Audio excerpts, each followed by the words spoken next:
السلام علیکم ورحمۃ اللہ وبرکاتہ۔ نحمدہ نصلی علی رسولہ الکریم۔ معزز سامعین، آج میں آپ کے سامنے بخاری شریف کا مختصر تعارف لے کر حاضر خدمت آیا ہوں۔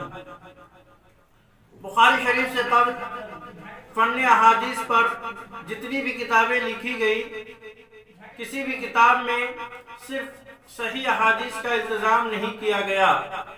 بلکہ ان کتابوں میں شاذ، منکر، مدلس، معطل ہر قسم کی روایتیں شامل کر لی گئی۔ اسی بنا پر ایسی کتاب کی ضرورت محسوس کی گئی جو صرف احادیث صحیحہ پر مشتمل ہو۔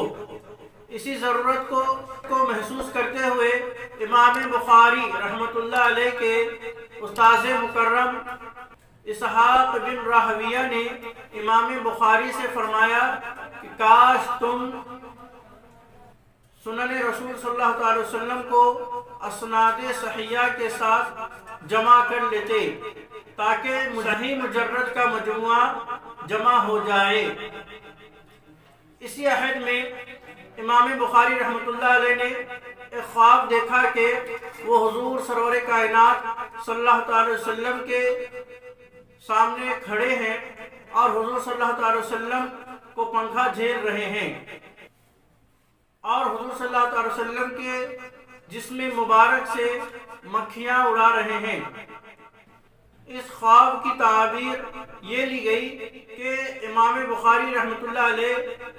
حضور صلی اللہ علیہ وسلم کی طرف منسوب کی گئی جھوٹی باتوں کو دور فرما رہے ہیں۔ اس کے بعد امام بخاری رحمۃ اللہ علیہ نے صحیح احادیث کو جمع کرنے کا عزم و ارادہ کر لیا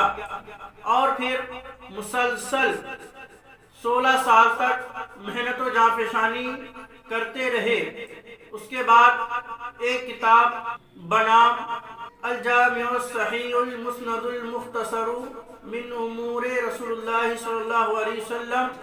وسننہ و ایامہ کے نام سے منظر عام پر آئی، جسے ہم اور آپ صحیح بخاری کے نام سے جانتے ہیں۔ امام بخاری رحمۃ اللہ علیہ صحیح احادیث کو جمع کرنے کا جو ادب و احترام قائم کیا وہ رہتی دنیا تک یاد کی جائے گی۔ امام بخاری رحمۃ اللہ علیہ ایک ایک حدیث کو اپنے صحیح میں جمع کرنے سے قبل غسل فرماتے، 2 رکعت نفل نماز ادا فرماتے، پھر صحت حدیث پر استخارہ کرتے، تب جا کر آپ اسے اپنے صحیح میں درج فرماتے۔ بخاری کے تصنیف سے قبل امام شافعی رحمۃ اللہ علیہ نے موطا امام مالک کو صحیح ترین کتاب قرار دے دیا تھا، مگر صحیح بخاری کے منظر عام پر آنے کے بعد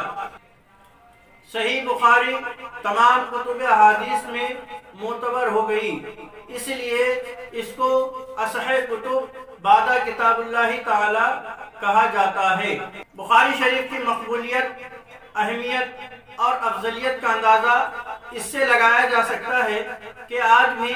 جب بھی کسی حدیث کا ذکر ہو، جب بھی کسی حدیث کا تذکرہ ہوتا ہے تو سب سے پہلے صحیح بخاری کا نام لیا جاتا ہے، اور پھر قرآن مجید کے بعد تمام کتابوں میں بخاری شریف سب سے اہمیت، افضلیت کا حامل ہے، اور تمام کتابوں میں قرآن پاک کے بعد بخاری شریف کو ہی سب سے افضل کتاب مانا جاتا ہے۔